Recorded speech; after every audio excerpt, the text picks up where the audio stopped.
सोमवार के दिन भगवान शंकर को अगर जल चढ़ाया जाता है तो हमारे घर में शीतलता का अनुभव होता है। मंगल जो भी सोमवार पड़े आप उस पर कर लीजिए।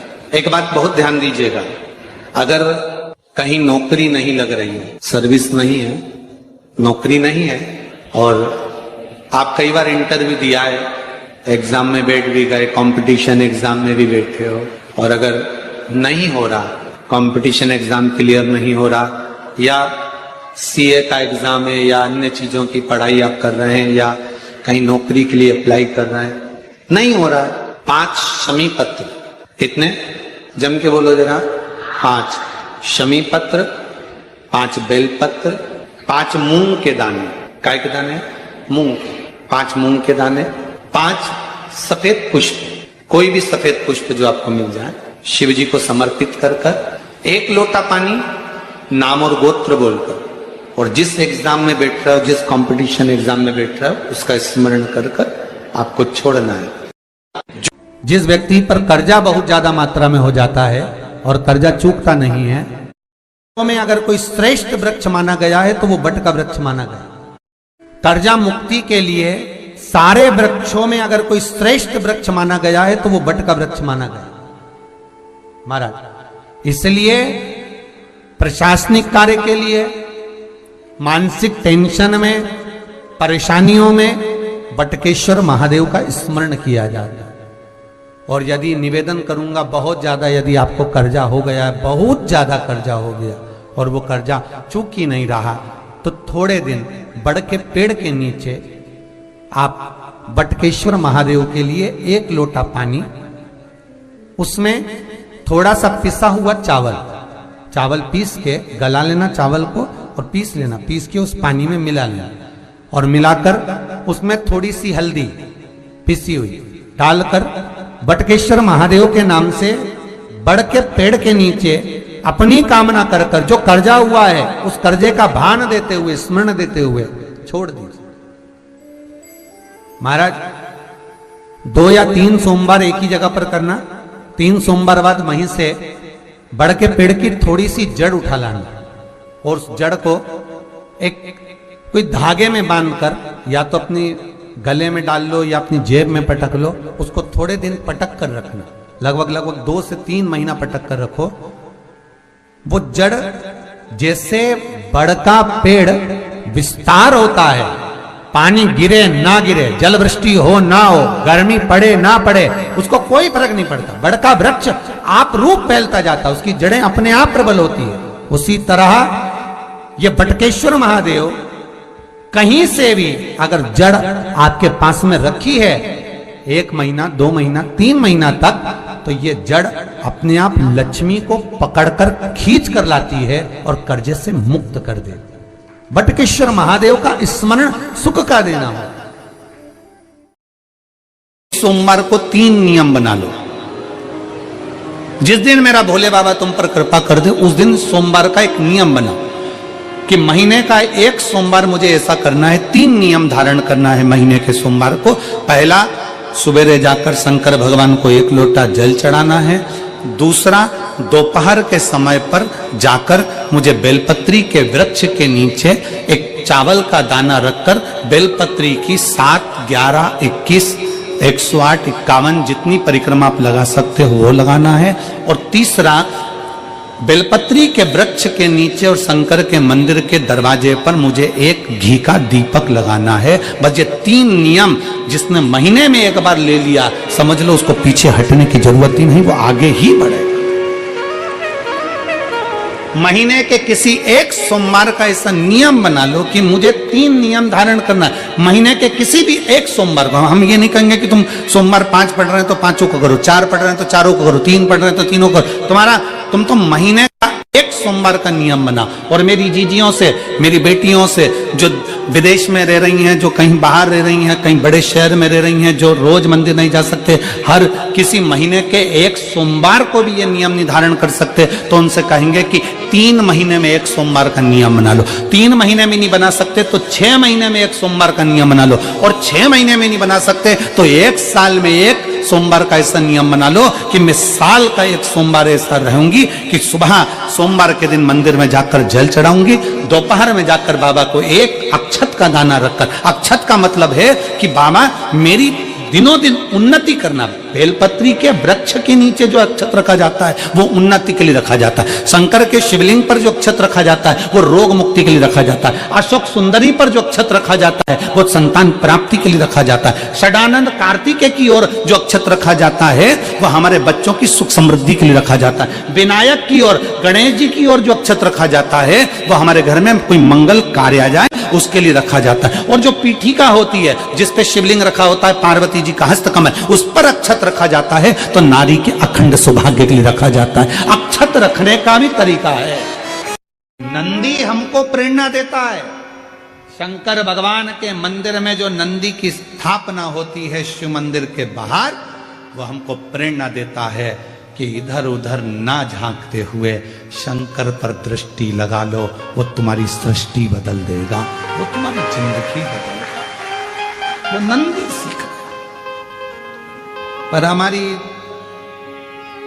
आदत बुरी है। हम मंदिर जाते हैं तो 10 जगह पर ध्यान लगाते हैं। हम कथा में भी जाएंगे तो 50 जगह हमारा ध्यान जाएगा। अगर मंदिर भी जाएंगे तो 50 जगह ध्यान जाएगा। तीर्थ जाएंगे तो 50 जगह ध्यान। पाप हमारे माथे चढ़ता चले जाता। निंदा करने वाला, जिसकी हम निंदा कर रहे हैं उसका पाप। एक कथा पहले कही थी, आप लोगों के स्मरण में होगा।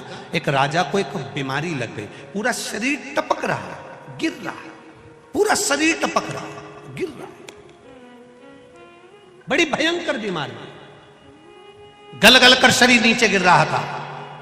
राजा ने सारे वेदों को दिखाया, सारे डॉक्टरों को दिखाया, पर राजा का शरीर ठीक नहीं हुआ।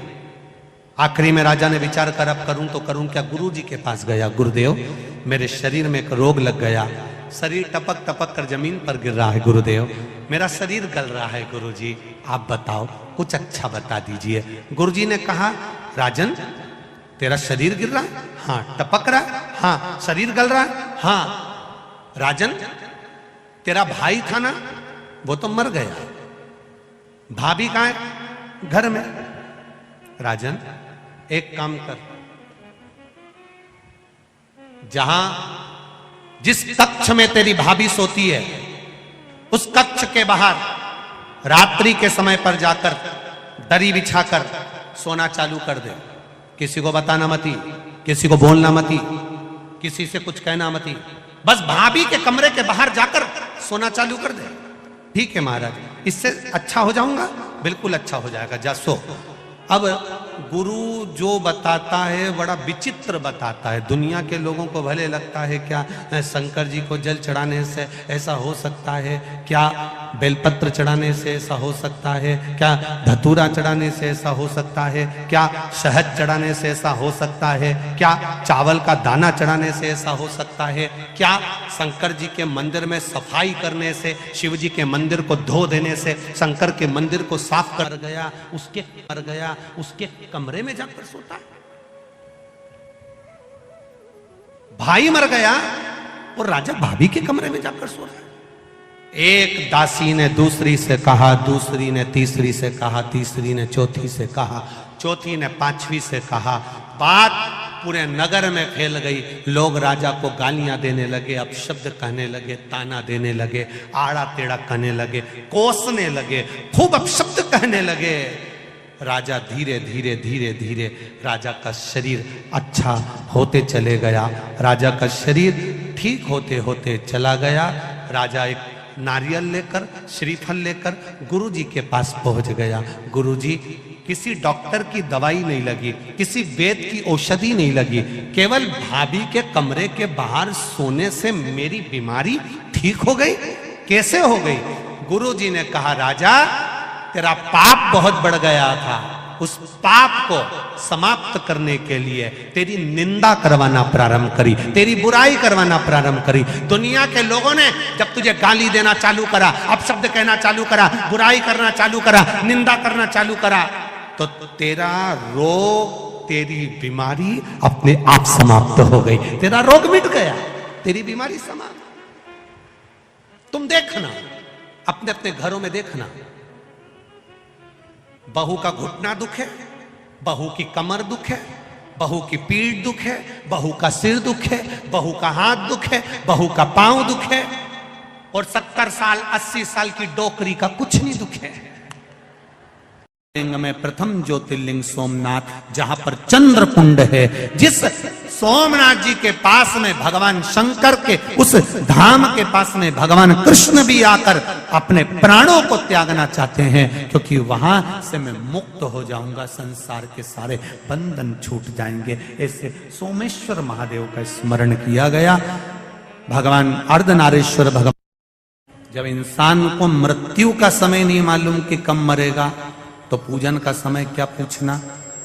हर पल दिन रात भगवान की भक्ति ऐसे करो कि मैं अगले पल जीवित रहूंगा कि नहीं रहूंगा। जब मौत का ठिकाना नहीं तो मरने का क्या ठिकाना, भजन का क्या ठिकाना। घड़ी चंद्रदेव ने पूछा, शिव जी की आराधना कब? तेरा मन पड़े जब कर, 24 घंटा शिव की स्तुति कर। चंद्रदेव ने शिवलिंग बनाया, पूजन करी, रोज पूजन करते, रोज अर्चना करते, रोज विनती करते। शिव जी प्रकट हो गए, एक कुंड, चंद्र कुंड प्रकट हो गया। उस कुंड से शंकर भगवान प्रकट हो गए। प्रकट होकर कहा, ले इस कुंड में स्नान कर, तेरा चर्म रोग समाप्त हो जाएगा। चंद्र कुंड में चंद्र ने स्नान करा, रोग समाप्त हो गया। रोग गया, रोग समाप्त हुआ, चंद्रदेव ठीक हुए, भगवान सोमेश्वर महादेव के रूप में विराजमान हो गए। मान की का पवित्र चरित्र कर रहा है उमा महेश, शिव महापुराण वर्णन कर रही है कि मेरे जीवन में बहुत संघर्ष का समय चल रहा है, बहुत तकलीफ का समय चल रहा है, बहुत कष्ट का समय चल रहा है, बहुत दुख का समय चल रहा है, बहुत कष्ट का समय चल रहा है, बहुत तकलीफ का समय चल रहा है, बहुत कष्ट का समय चल रहा है। जब आपको लगे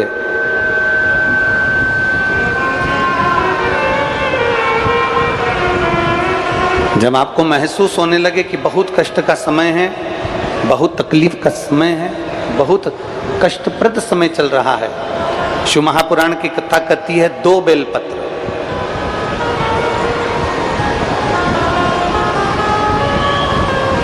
दो पुष्प, एक बेलपत्र पर श्वेत पुष्प और एक बेलपत्र पर लाल पुष्प। जिस समय दुख की घड़ी चल रही हो, तकलीफ की घड़ी चल रही हो, कष्ट की घड़ी चल रही हो, बहुत तकलीफ हो जीवन में चल रही हो, बहुत तकलीफ जब जिंदगी में चल रही हो, उस समय पर 2 बेलपत्र और 2 पुष्प,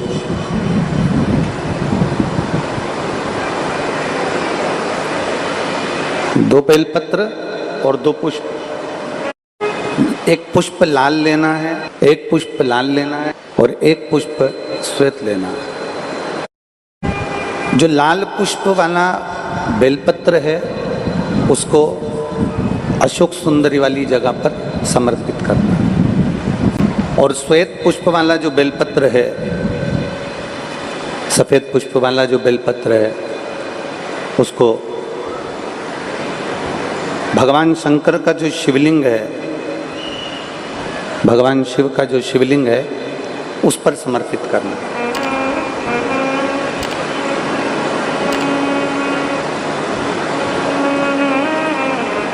एक जो लाल बेलपत्र, लाल पुष्प का जो बेलपत्र है, लाल पुष्प वाला जो बेलपत्र है,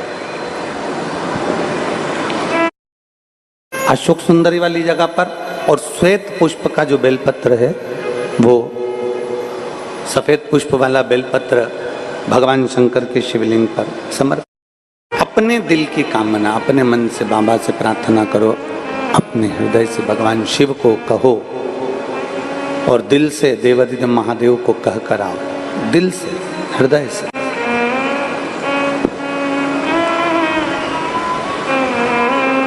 जब दिल से बाबा देवादिदेव महादेव से कहोगे, हृदय से भगवान शंकर से प्रार्थना करोगे, तो देवादिदेव महादेव सुनेंगे जरूर। विषम परिस्थिति में, तकलीफ की घड़ी में, विषम परिस्थिति में, तकलीफ की घड़ी में, कष्ट की घड़ी में, विषम परिस्थिति में प्रयास करो कि हम शंकर और पार्वती, शिव और पार्वती को पुकारें। विषम परिस्थिति हम भगवान शंकर और पार्वती जी का स्मरण करें। विषम परिस्थिति में हम देवादिदेव महादेव और माता पार्वती का स्मरण करें। पार्वती जी को भी जल चढ़ाने जाना पड़ेगा।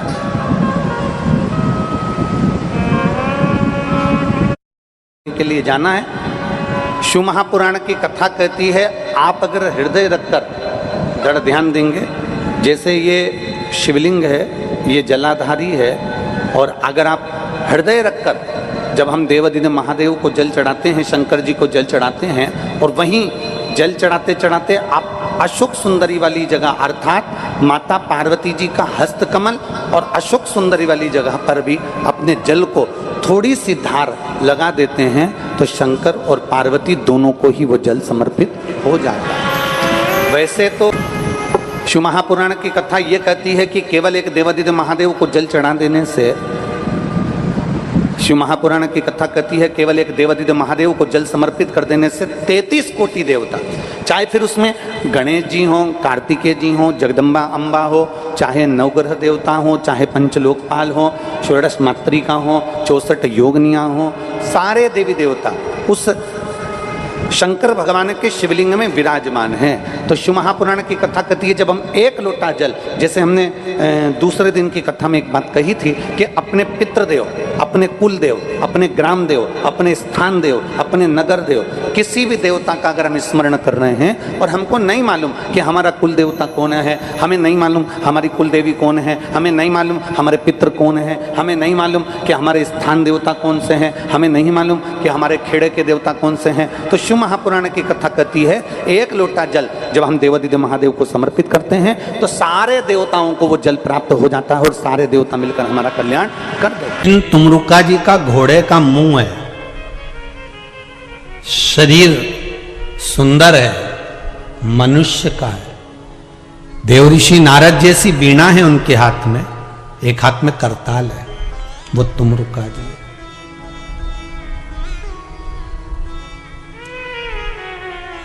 वो तुमरुका जी जो शिव महापुराण की कथा को कर रहे हैं, बाच रहे हैं, सुना रहे हैं।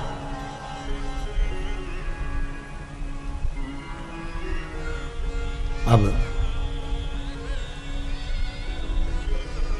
शंकर की कथा में मन एक भक्त का जब लगता है तो भगवान परीक्षा भी बहुत लेता है।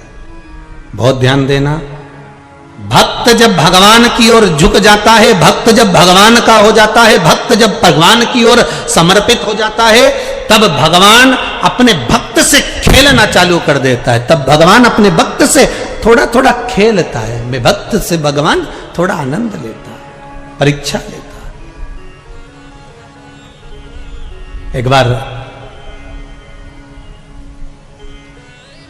माता लक्ष्मी भगवान विष्णु के साथ बैठी हुई थी, पार्वती शंकर जी के साथ बैठी हुई थी, ब्रह्माणी ब्रह्मा जी के साथ बैठी हुई थी, और ये तीनों बैठी हुई और तीनों के पति साथ में बैठे हुए थे। तो तीनों ने एक साथ प्रश्न किया।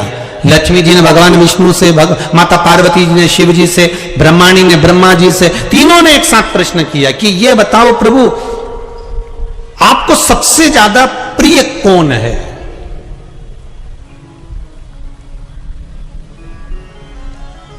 और प्रभु ये भी बता दीजिए कि आपसे बड़ा कौन है? अब भगवान से बड़ा कौन हो सकता है? आपसे बड़ा कौन है? तो भगवान विष्णु और भगवान शंकर और भगवान ब्रह्मा तीनों एक साथ